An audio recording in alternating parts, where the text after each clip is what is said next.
এই তোমার মাছ, এই যে এক ছোট ভাই মাছ দিল, অনেক সুন্দর। হ্যাঁ, মাছটি বড় আছে। ঠিক আছে, পাইছে না আরো ধরো। ও যে মাছগুলো ধরছে সবাই যে এখানে এতটুকু জায়গার মধ্যে ধরছে, একটা টাকা টোকা টোকা ধরছে, আরো দেখতেছে বড়রা ধরতেছে এখানে মাছ, আর ছোট ছোট বললাম গ্রামের মজা করতেছে এরা। এইখানে অনেক মোটামুটি অনেকগুলো মাছ ধরছে ওর পলিথিনে রাখা।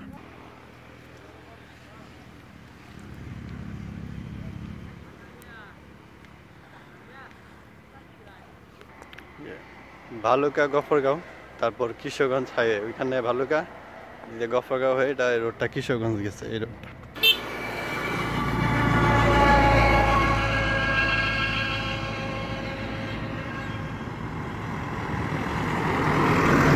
এশিয়ান হাইওয়ে, সামনে উথুরি চৌরাস্তা, তারপর হোসেদপুর হয়ে এই রোডটা কিশোরগঞ্জ গেছে। এখানে ভালুকা থেকে রোডটা আসছে, নতুন রোড।